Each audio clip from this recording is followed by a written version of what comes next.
This video is only part of an unpaid, unbiased, in-depth review from an average rider's perspective, so check out the rest in the link below at thegoodride.com. If this video helps, please consider subscribing and buying through our links, or even better, become a member on YouTube or Patreon. You'll get exclusive access to video review shorts as we test gear, along with a lot of other perks. So thanks for watching, and I hope this review helps.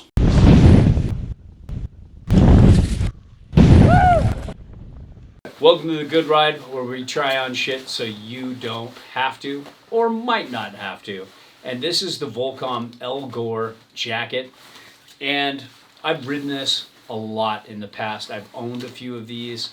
Different outer materials, a little different fit, but overall very much the same jacket.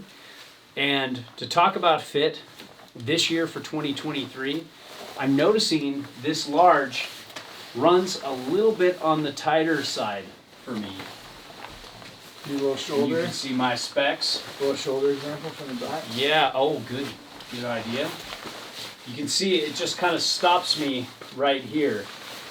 And when I go like this, I'm stopped here. I can go like this or like this, but it's just a little more restrictive. Like when I raise my hand up, not that you want to do that often when you're snowboarding, but when I raise my hand up like this to grab something or reach for my roof, get something out of a rack or a skybox, it stops right here. And I don't like that. It feels a little tighter than the old El Gore that I used to have. It doesn't, for me, it doesn't feel tight through the chest or the back, like upper middle back, but it feels tight in the shoulders. Yeah, it when feels I go narrow like in the this, shoulders it feels for sure. snug right here, like my arm. To reach across, I need to give it a little extra. You know, like it's not going to naturally reach. If I'm tweaking the grab, it's going to restrict my grabbing motion. But it's not tight in this middle back area, which is what is normally tight on me. So it's a kind of a unique fit. And I feel like if you have slightly shorter arms, this would be a good fit for you. Yeah, but for me, like Volcom usually extends further out. Yeah, for me, it just feels like there's kind of a seam or there is a seam under my armpit that comes around the top right here, and I can kind of feel it just restrictive in the rotator cuff area. Besides that, full range of motion. And when it comes to construction, this is Gore-Tex 2-layer. It has that same kind of Gore-Tex 2-layer construction that almost all Volcom jackets and pants have. They have this like very basketball-like mesh in the inside to protect the membrane. And then on the outer layer, it's better than past years. Some years had very coarse, a little bit grabby with wet snow kind of outer layer. This is still feels like Davey said, I think you said, the reinforcement of the reinforcement areas on a lot of jackets throughout, but it's still better than the old stuff I had with the El Gore. So it won't be perfect, but it still will hold a little moisture, a little snow, a little better than some really slick, smooth jackets. But this is going to be very durable, and so I like that. Like the construction, the stitching, everything like that. It's pretty good, especially for this price point for a Gore-Tex jacket. Yeah, I feel like it feels more rough than an average Gore-Tex. This is a lower denier fabric, and it's really good for durability, the face fabric, but it's still Gore-Tex. And that's why I can hear like every movement you guys are making. It's a very noisy, loud jacket, but that could become more supple over time with use, and it's super durable. So it's not to say it's a bad option, and there's like amazing features in this jacket that you guys can talk about, totally. Like the overlap zip, which is never going to get ice on it, and stuff like that. So. Thanks, and mate. Thanks. And by the way, there's this overlap zip that will never get ice on it. Yeah. And underneath here, though, we have, what is this? Yeah, it's a Vislon zip. I don't know if it's not the fully waterproof one. That's why they do the overlap design, to keep the weather out. Nice. Yeah. So yeah, you gotta pull it open, but sometimes that's in a lower price point jacket, which is not a low price point jacket, But sometimes that's a better design feature to go with because it's not going to ice up. Yeah, and it's such a smooth, easy zip. Once you have the flap open, it feels like a good ratchet on a binding. Like it just goes right through. It's just Well, that one isn't. Real I think smooth. you hit the. Whoa, yeah, Okay. wrong zipper. Real smooth. But yeah, it's just so satisfying and so smooth. So let's talk hood and helmet compatibility. I love Volcom's hoods. They're contoured hoods. They've got some articulating hoods now, but most of their shit is contoured like this. I can check my 6 pretty well. It catches a little bit and it's not adjusted. This is a medium helmet with a large jacket. It's a Smith Maze. It's not a really bulbous helmet. So it's a little tight. It's hard to remember how my old El Gore felt, but it was pretty close. And when it comes to glove compatibility, this is great. I just love how it can go. Oh wait, look at this. I even have a snag here. I don't even have the glove on right. But it still came up and over that.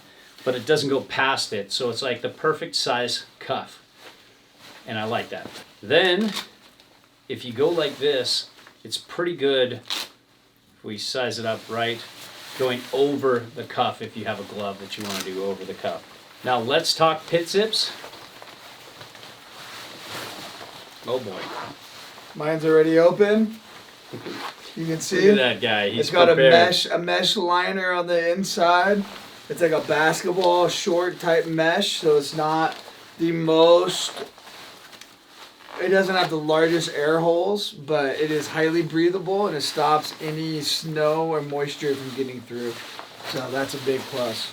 So when it comes to the pockets on this jacket, we got one big pocket over the heart. It's not the biggest pocket. I would say it's a medium, large. It goes. Can you toss me my phone? When you wear the jacket, Yeah. you can see the stitching. So it's actually a pretty big jacket. It's a pretty big pocket. It goes all the way out to underneath the armpit. So I take that back. It's the seam, the pocket seam goes across the chest, under the armpit, and then down the side and back across. Yeah, so it's not very big. Yeah. For me, my phone fits in here, but it doesn't feel like it has a lot of extra wiggle room. It can bounce a little bit. This is an S22 Ultra. It's kind of a big phone. It's not the biggest pocket.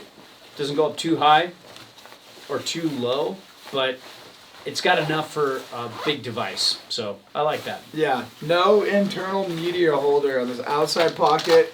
Let's check inside what we got. And we got something right here, a little button into a mesh pocket right here that could fit like a sando or something else. I don't really know. All that you'd put into here, maybe a pair of goggles or something like that. Like a little mesh goggle pocket. Wait, Davey, can we rewind here? Sorry, buddy. Were you looking at this pocket when you said it was big? No. I was looking at this one. Oh, okay.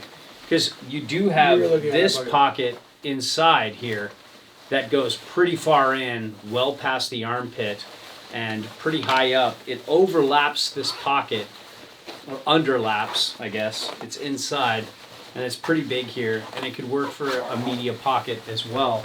If you want to put your phone in here Yeah. and get a little extra warmth. So it's kind of the same as what I had on my Gore-Tex jacket, El Gore jacket, a long time ago. So Yeah. nice, but I would have liked to have seen it on the other side. I hate the overlap thing. Yeah.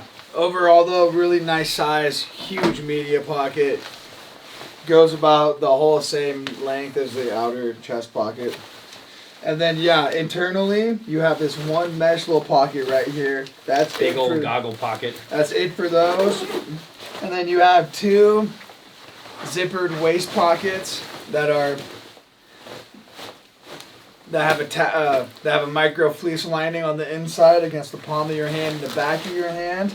And these are really big pockets. They go all the way across on this whole section of jacket. So you can fit a lot of stuff in here, just like any good old Gore-Tex coat. Back in the day when I owned this El Gore jacket, I carried a lot of poles with GoPros, and they were long poles, and you could almost always fit it in here pretty easy. So I like that. And when it comes to the liner, you have that same liner in all the 2-layer Gore-Tex jackets. It's a little porous. It's a little tough on the membrane. So make sure you wash this more than you would with a 3-layer Gore-Tex jacket or a 2-layer with a taffeta liner that protects this membrane a little bit better. Still though, if you're diligent with your washing, this can last a long time and protect the Gore-Tex membrane better. You have that jacket to pant interface. You got the zip in the back, so you can zip this to your El Gore pant. And by the way, that's what we're wearing. So it's almost like wearing a bib.